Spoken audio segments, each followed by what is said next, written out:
Hello दोस्तों, कैसे हैं आप लोग। जैसा कि हमने आप लोगों से वादा किया था कि संविधान का भाग 3 जल्दी आएगा, तो आज हमारे चैनल पर संविधान का भाग 3 आया है। और इससे पहले हमने संविधान का भाग 1 और भाग 2 इशू कर चुके हैं। तो जैसा कि आपको पता होगा, एसएससी सीजीएल 2020 के लिए एडमिट कार्ड आने शुरू हो गए हैं और जो मार्च के स्टार्टिंग से ही शुरू हो चुके हैं।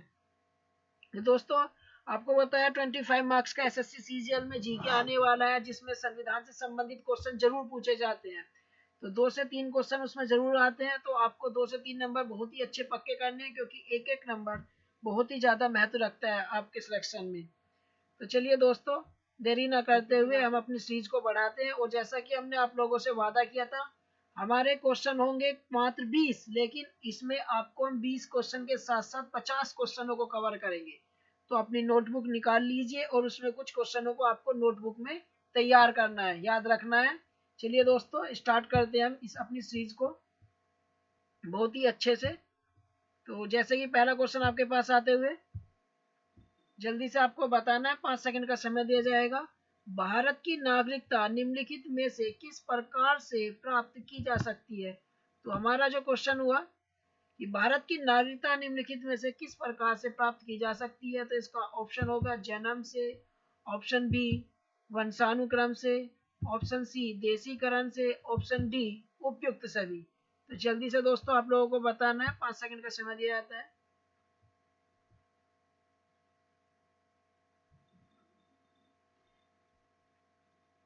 यस, बिल्कुल राइट आंसर आप लोगों का ऑप्शन नंबर डी उपयुक्त सभी इसका सही जवाब होगा।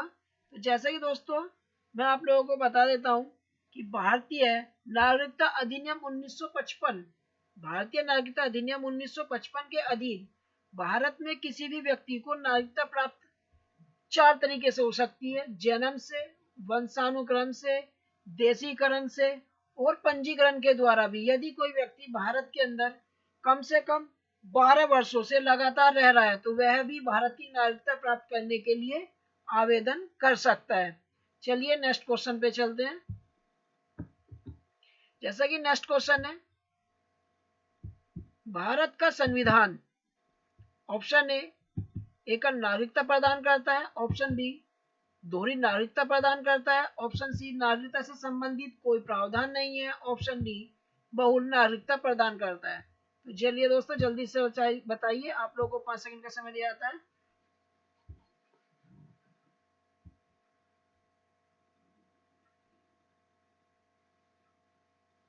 यस, बिल्कुल सही जवाब ऑप्शन नंबर ए। तो इसका सही जवाब क्या होगा? ऑप्शन नंबर ए एकल नागरिकता प्रदान करता है, अर्थात भारत का जो संविधान है वो एकल नागरिकता प्रदान करता है।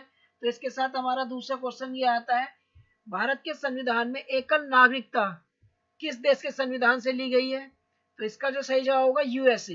दोस्तों, भारत के जो संविधान में एकल नागरिकता का जो प्रावधान है वो यूएसए के संविधान से लिया गया है, जबकि यूएसए के अंदर दोहरी नागरिकता का प्रावधान है। याद रखना का आप लोगों को, यूएसए के अंदर दोहरी नागरिकता का प्रावधान है, लेकिन भारत के अंदर एकल नागरिकता का प्रावधान है। चलिए दोस्तों, नेक्स्ट क्वेश्चन पे आते हैं। ग्राम पंचायत चुनाव कराने का निर्णय लिया जाता है, तो जल्दी से आप बताएंगे किसके द्वारा लिया जाता है? जिलाधिकारी द्वारा, राज्य चुनाव आयोग द्वारा, केंद्रीय सरकार द्वारा, या डी राज्य सरकार द्वारा। बताइए, आप लोगों को 5 सेकंड का समय दिया जाता है।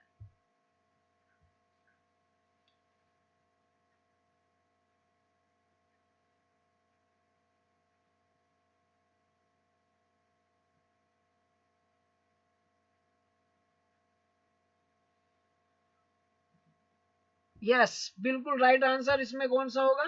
ऑप्शन नंबर डी राज्य सरकार द्वारा। ग्राम पंचायत चुनाव कराने का जो निर्णय राज्य सरकार के द्वारा लिया जाता है। और याद रखना, इससे संबंधित अनुच्छेद कौन सा है आपका? आर्टिकल 40। यस, अनुच्छेद 40 में यह व्यवस्था की गई है कि ग्राम पंचायतों का जो चुनाव राज्य सरकार द्वारा कराया जाएगा। चलिए नेक्स्ट क्वेश्चन पर आते हैं दोस्तों। नेक्स्ट क्वेश्चन आता है आपके सामने, भारतीय संविधान की आत्मा किसे कहा जाता है? भारतीय संविधान की आत्मा किसे कहा गया? ऑप्शन ए धार्मिक स्वतंत्रता, ऑप्शन बी स्वतंत्रता का अधिकार, ऑप्शन सी संवैधानिक उपचारों का अधिकार, ऑप्शन डी प्रस्तावना। जल्दी से बताएंगे आप लोग, 5 सेकंड का समय शुरू होता है आपका।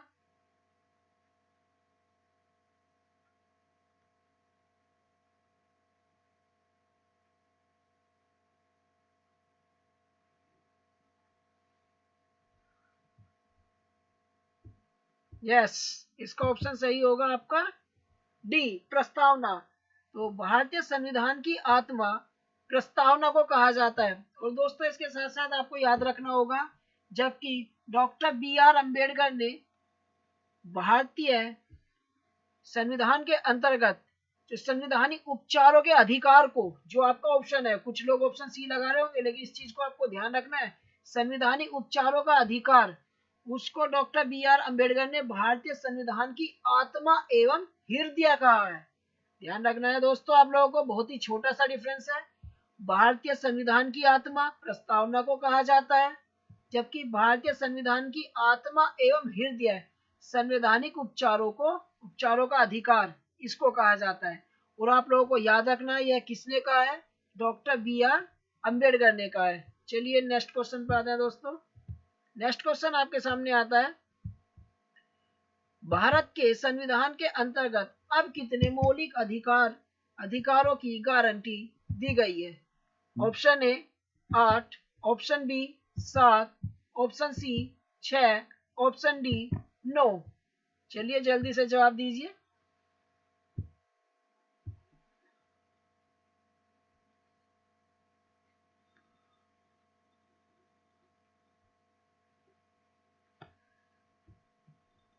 यस, बिल्कुल सही जवाब, ऑप्शन नंबर सी आपका सही होगा, 6। तो दोस्तों आप लोगों को याद रखना है, आपके मौलिक अधिकार वर्तमान में कितने हैं? 6। कौन कौन से हैं? जल्दी से नोट बना लीजिए और उस पर लिखना स्टार्ट कर दीजिए। सबसे पहला आपका मौलिक अधिकार आता है समता का अधिकार। ध्यान रखना, मैं दोबारा रिपीट कर रहा हूं। सबसे पहला आपका मौलिक अधिकार आता है समता का अधिकार। दूसरा आता है स्वतंत्रता का अधिकार। तीसरा आता है धर्म की स्वतंत्रता का अधिकार। चौथा आता है शोषण के विरुद्ध अधिकार। जल्दी से लिखते रहे। पांचवा आता है संस्कृति और शिक्षा संबंधी अधिकार।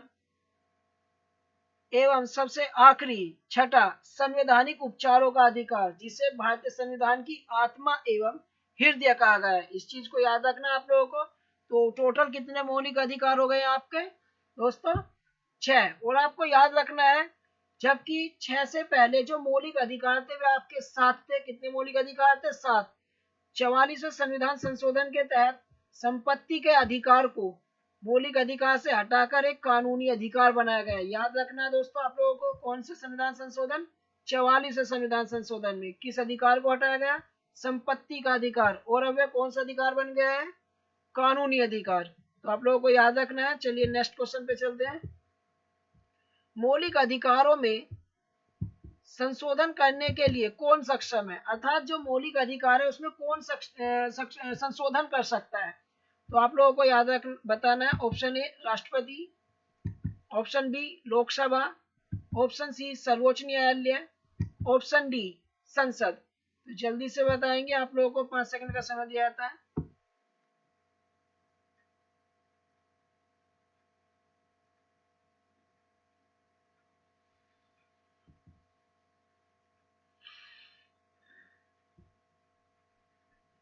यस, बिल्कुल आपका सही जवाब ऑप्शन डी संसद। दोस्तों जैसा कि मौलिक अधिकारों में संसद ही संशोधन करने की शक्ति रखती है। भारतीय संविधान के अनुच्छेद 368 के तहत, अनुच्छेद 368 याद रखना है, कई बार एग्जाम में पूछा जा चुका है। आर्टिकल 368 के तहत संसद मौलिक अधिकारों में संशोधन करने के लिए सक्षम है। याद रखना आप लोगों को। चलिए नेक्स्ट क्वेश्चन पे चलते हैं। निम्नलिखित में से कौन सा एक संवैधानिक संशोधन मौलिक कर्तव्यों से संबंधित है? याद रखना, अभी ये क्वेश्चन रिपीट हुआ था, मैंने आप लोगों को बताया था। तो जल्दी से बताएंगे आप। Option A 42, option B 44, option C 46, option D 48। 5 second का समय आपका शुरू हो जाता है, जल्दी से बताएंगे आप लोग।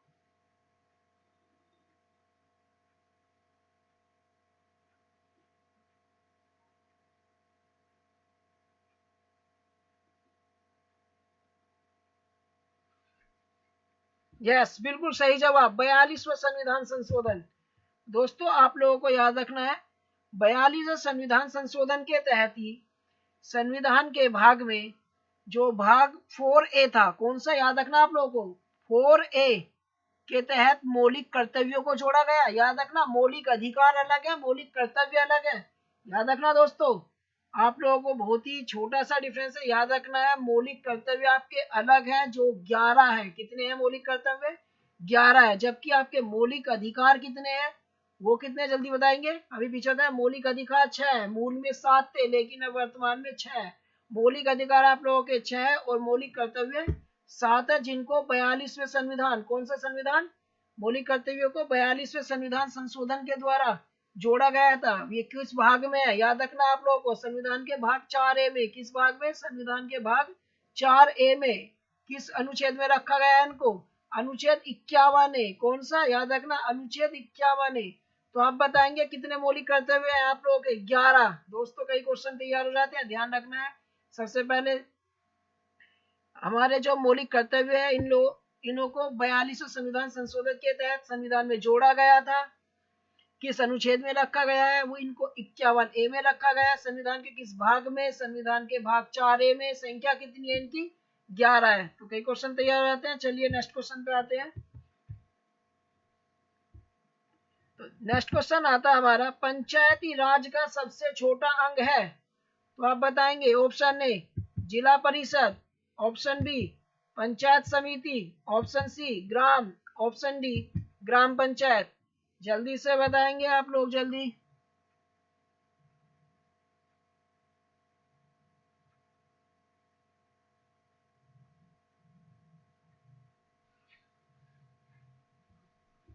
यस, बिल्कुल सही जवाब, ऑप्शन डी इसका सही होगा, ग्राम पंचायत। तो कौन सा सही होगा, ग्राम पंचायत। पंचायती राज का सबसे छोटा अंग क्या है, ग्राम पंचायत है। सबसे बड़ा क्या है, जिला परिषद है। दोस्तों याद रखना, सबसे छोटा ग्राम पंचायत, सबसे बड़ा जिला परिषद, और दूसरे नंबर पर आता है आपका ब्लॉक परिषद पे। तो आप लोगों को याद रखना है। और इसके साथ साथ हम ये भी ध्यान रखेंगे कि किस समिति के तहत, याद रखना दोस्तों आप लोग, किस समिति के तहत पंचायती राज को संविधान में जोड़ा गया। किस समिति के तहत, तो आपको याद रखना, बलवंत राय मेहता समिति। किस, कौन सी समिति, बलवंत राय मेहता समिति की सिफारिशों के तहत ही संविधान के भाग अनुच्छेद, जो संविधान का अनुच्छेद 40 है, उसमें पंचायती राज का व्यवस्था की गई है। याद रखना कौन सा अनुच्छेद है, अनुच्छेद 40।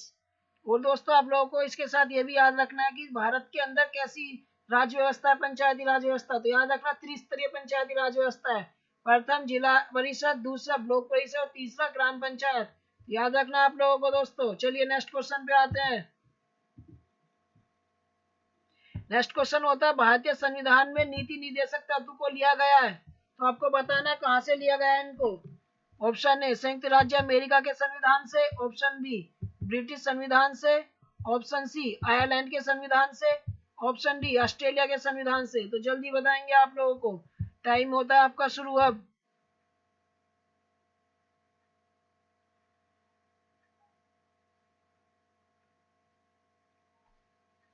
यस, बिल्कुल सही जवाब, ऑप्शन सी आयरलैंड के संविधान से। याद रखना आप लोगों को दोस्तों, जो नीति निर्देशक तत्व है उनको आयरलैंड के संविधान से लिया गया है और संविधान में जोड़ा गया है। चलिए नेक्स्ट क्वेश्चन पे चलते हैं।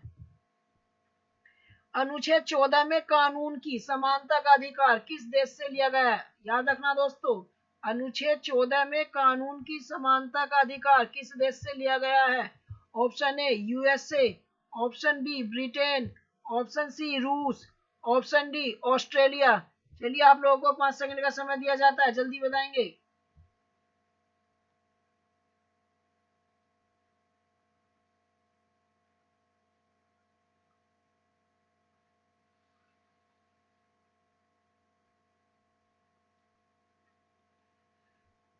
यस, बिल्कुल सही जवाब, ब्रिटेन। इसका सही जवाब क्या होगा, option number B Britain.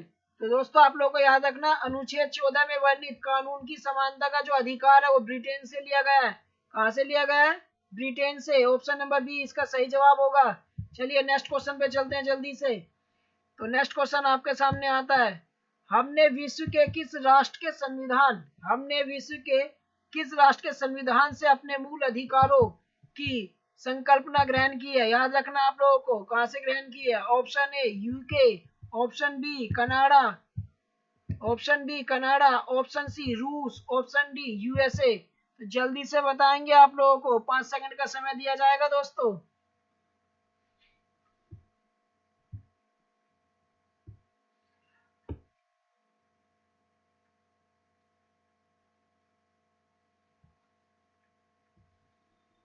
Yes, बिल्कुल सही जवाब है आप लोगों का, यूएसए।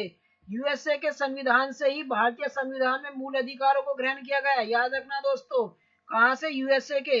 और जैसा कि हमने ऊपर भी बताया था, और याद रखना मूल अधिकारों की संख्या कितनी है वर्तमान में? 6। मूल संविधान में कितनी थी? 7। किसको हटाया गया? संपत्ति के अधिकार को। किस संविधान संशोधन में? 44 संविधान संशोधन में। चलिए दोस्तों, नेक्स्ट क्वेश्चन पे चलते हैं। नेक्स्ट क्वेश्चन आता है आपके सामने, निम्नलिखित में से किस ब्रिटिश संविधान की किस विशेषता को भारतीय संविधान में शामिल किया गया है? आप लोगों को बताना है। संसदीय पद्धति की सरकार, विधि निर्माण प्रक्रिया, विधि का शासन, या उपयुक्त सभी। जल्दी बताएंगे दोस्तों।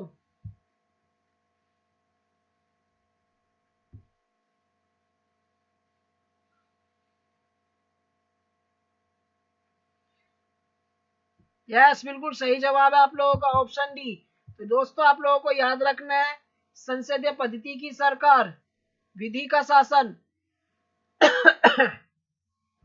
सॉरी दोस्तों, विधि का शासन, निर्माण, विधि निर्माण प्रक्रिया, इन सभी को कहां से लिया गया है? ब्रिटिश संविधान से। यानी इसका ऑप्शन नंबर डी सही होगा, उपयुक्त सभी। चलिए नेक्स्ट क्वेश्चन पे चलते हैं दोस्तों। क्वेश्चन आता है आपके सामने, अस्पृश्यता का अंत संविधान के किस अनुच्छेद द्वारा किया जाता है? तो याद रखना आप लोगों को, कौन सा अस्पृश्यता का अंत संविधान के किस अनुच्छेद द्वारा किया जाता है? तो इसका ऑप्शन ए क्या होगा? 17वें संविधान संशोधन, ऑप्शन बी 14वां, ऑप्शन सी 24, ऑप्शन डी 13वां। तो जल्दी से आप लोगों को बताना है कौन सा इसका सही जवाब होगा। 5 सेकंड का आपको समय दिया जाता है।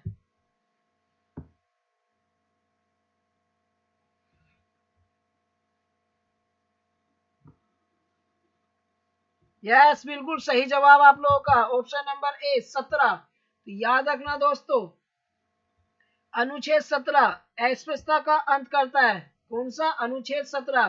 तो इसके साथ साथ एक क्वेश्चन हमारा और तैयार हो जाता है, जैसा कि बताएंगे आप लोग, मूल अधिकारों को किस भाग में शामिल किया गया है? याद रखना दोस्तों आप लोगों को, जो संविधान के जो मूल अधिकार है, इनको संविधान के भाग 3, कौन से? भाग 3 में शामिल किया गया। किसके अंतर्गत है? भाग 3 में। और आप लोगों को याद रखना, संविधान के कुल कितने भाग हैं? जल्दी बताइए। संविधान के टोटल 22 भाग हैं। संविधान के कितने भाग है? 22। और अनुसूचियां? यस, 12 अनुसूचियां हैं। चलिए दोस्तों, नेक्स्ट क्वेश्चन पे आते हैं। नेक्स्ट क्वेश्चन आता है आपके सामने, भारत के संविधान का भाग 14 के बारे में बताता है। किसके बारे में? ऑप्शन ए मूलभूत अधिकार, ऑप्शन बी नागरिकता, ऑप्शन सी राज्य के नीति निर्देशक तत्व, ऑप्शन डी मूलभूत कर्तव्य। तो जल्दी से आप लोग बताएंगे, आप लोगों का टाइम शुरू हो जाता है, 5 सेकंड का समय दिया जाएगा।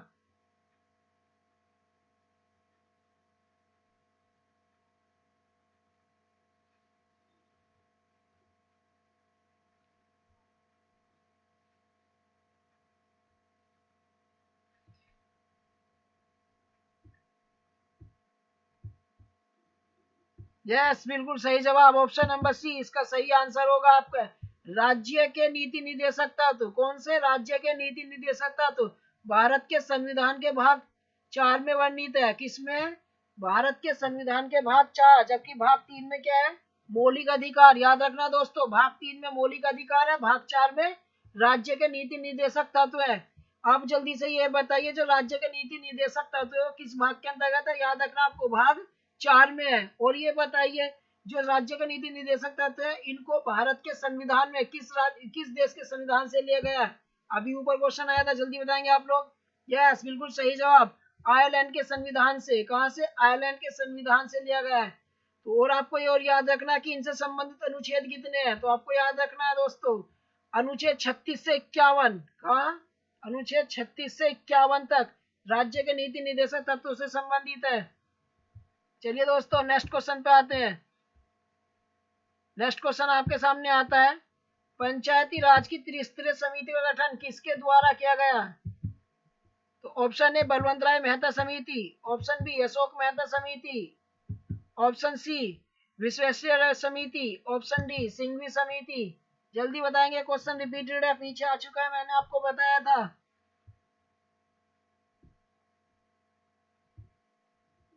यस बिल्कुल सही जवाब, ऑप्शन ए बलवंत राय मेहता समिति। दोस्तों मैंने आपको बताया था अभी, बलवंत राय मेहता समिति ने ही सिफारिश की थी। और भारत के अंदर त्रिस्तरीय पंचायती राज व्यवस्था है। कौन सा त्रिस्तरीय है? 3 स्तरों पर है। तो दोस्तों याद रखना आप लोगों को। दोस्तों यदि आप लोगों को वीडियो अच्छी लग रही हो तो अपने दोस्तों तक शेयर जरूर करें और हमारे चैनल को सब्सक्राइब करें और नोटिफिकेशन पाने के लिए बेल आइकन दबाएं। जल्दी इसकी भाग 4 संविधान का भाग 4 भी आपको जल्दी मिलेगा। चलिए दोस्तों नेक्स्ट क्वेश्चन पे चलते हैं। नेक्स्ट क्वेश्चन आता है, भारत के संविधान के अनुसार जो संवैधानिक अधिकार है किंतु मूल अधिकार नहीं है, जैसा कि मैंने बताया था, इसमें आपको पहचानना है, मैंने बताया था। जल्दी से ऑप्शन नंबर ए धार्मिक स्वतंत्रता का अधिकार, ऑप्शन बी सांस्कृतिक और शैक्षिक अधिकार, ऑप्शन सी शोषण के विरुद्ध अधिकार, ऑप्शन डी संपत्ति का अधिकार। जल्दी बताएंगे दोस्तों।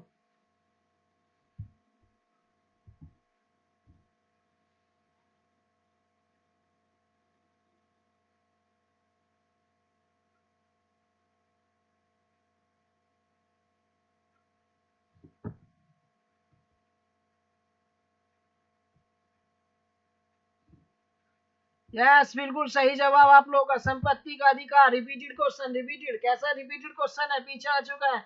जैसा कि मैंने आपको बताया था कि भारत के संविधान में, मूल संविधान में टोटल 7 मूल अधिकार थे। कितने थे? 7 मूल अधिकार, जिसमें से 44वां संविधान संशोधन। कौन सा 44वां संविधान संशोधन? 1978। सॉरी दोस्तों, याद रखना आप लोगों को, कौन सा संविधान संशोधन? 1978 44वां संविधान संशोधन के तहत संशोधन करके संपत्ति के अधिकार को कानूनी अधिकार बना दिया गया। कौन सा अधिकार? कानूनी अधिकार बना दिया गया। और अनुच्छेद 300 कै में शामिल किया गया। कौन से अनुच्छेद में? अनुच्छेद 300 कै। याद रखना दोस्तों आप लोगों को, संपत्ति के अधिकार को मौलिक अधिकार नहीं है, ये कानूनी अधिकार है। अनुच्छेद 300 कै में शामिल किया गया है। किस संविधान संशोधन के तहत? 44वां संविधान संशोधन 1978 में हुआ था। कब हुआ था? 1978। याद रखना दोस्तों। चलिए नेक्स्ट क्वेश्चन पे चलते हैं जल्दी से। नेक्स्ट क्वेश्चन आता है, एक व्यक्ति ग्राम पंचायत की सदस्यता के लिए चुनाव लड़ना चाहता है तो उसकी कितनी उम्र होनी चाहिए कम से कम? ऑप्शन ए 18 या इससे ऊपर, ऑप्शन बी 19 या इससे ऊपर, ऑप्शन सी 21 या इससे ऊपर, ऑप्शन डी कम से कम 25 वर्ष। जल्दी बताएंगे, आप लोगों को 5 सेकंड का समय दिया जाता है।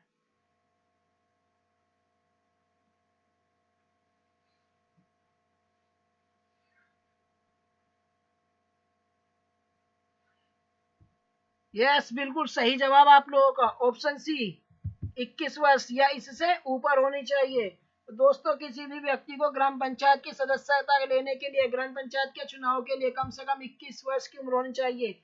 जबकि याद रखना दोस्तों आप लोगों को, लोकसभा और विधानसभा की सदस्यता के लिए न्यूनतम आयु 25 वर्ष है। लोकसभा और विधानसभा की सदस्यता के लिए न्यूनतम आयु 25 वर्ष। ग्राम पंचायत की सदस्यता के लिए न्यूनतम आयु 21 वर्ष। राज्यसभा की सदस्यता के लिए न्यूनतम आयु 30 वर्ष। तो याद रखना दोस्तों आप लोगों को, राज्यसभा के लिए न्यूनतम आयु 30 वर्ष, लोकसभा के लिए न्यूनतम आयु 25 वर्ष और ग्राम पंचायत के लिए न्यूनतम आयु 21 वर्ष होनी चाहिए। चलिए नेक्स्ट क्वेश्चन पे आते हैं। नेक्स्ट क्वेश्चन दोस्तों आप लोगों के सामने रहा, 1 अप्रैल 2010 को कौन सा अधिकार भारतीयों को प्रदान किया गया? ऑप्शन ए शिक्षा का अधिकार, ऑप्शन बी संपत्ति का अधिकार, ऑप्शन सी काम का अधिकार, ऑप्शन डी समानता का अधिकार। जल्दी से बताएंगे आप।